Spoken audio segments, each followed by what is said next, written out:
नमस्कार। हरे कृष्णा। श्री कृष्ण कहते हैं इस संसार में कुछ भी स्थायी नहीं है। संतुष्ट मन विश्व का सबसे बड़ा धन है।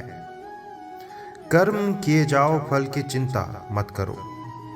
भगवान प्रत्येक वस्तु में, प्रत्येक जीव में, प्रत्येक जगह पे मौजूद है। आत्मा अमर है, इसीलिए मरने की चिंता मत करो, बस कर्म करते जाओ। आत्मा का अंतिम लक्ष्य परमात्मा में मिल जाना होता है, इंसान नहीं।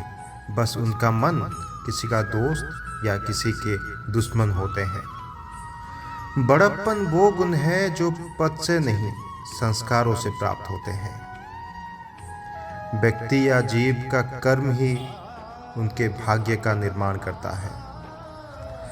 वर्तमान परिस्थिति में तुम्हारा कर्तव्य है, वही तुम्हारा धर्म है।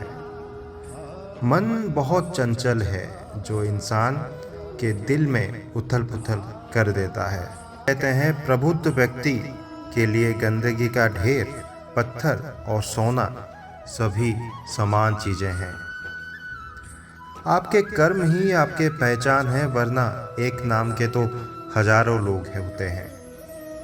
धर्म केवल कर्म से होता है, कर्म के बिना धर्म की कोई परिभाषा नहीं होता।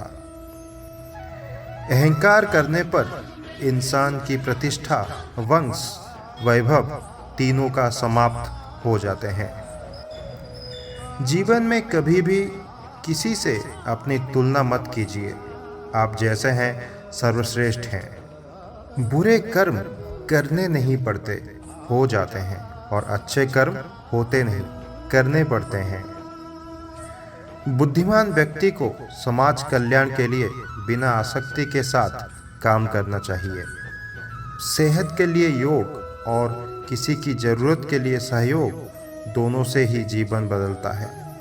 आत्मज्ञान की तलवार से काटकर अपने हृदय से अज्ञान के संदेह को अलग कर दो। कृष्ण कहते हैं कि अगर दुष्ट लोग समझाने मात्र से समझ जाते तो यकीन मानिए महाभारत कभी नहीं होता। मनुष्य अपने विश्वास से निर्मित होता है। जैसा वो विश्वास करता है वैसा वो बन जाता है। मान, अपमान, हानि, लाभ, सुख और दुख के लिए कभी भी दुखी मत हो। प्रेम सदैव माफी मांगना पसंद करता है और अहंकार सदैव माफी सुनना पसंद करता है। एक व्यक्ति जो चाहे वो बन सकता है, यदि विश्वास के साथ इच्छित वस्तु पर लगातार वो चिंतन करे। यदि आप किसी के साथ मित्रता नहीं कर सकते तो उसके साथ शत्रुता भी नहीं करना चाहिए। मनुष्य का जीवन केवल उसके कर्मों पर चलता है। जैसा कर्म होता है वैसे ही उसका जीवन होता है। मन अशांत हो उसे नियंत्रित करना बहुत कठिन है, लेकिन अभ्यास से इसे किया जा सकता है।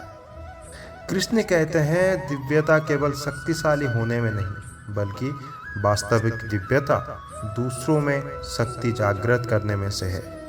जीवन में वाणी का संयम में रखना अनिवार्य है, क्योंकि वाणी से दिए हुए घाव कभी भर नहीं सकते।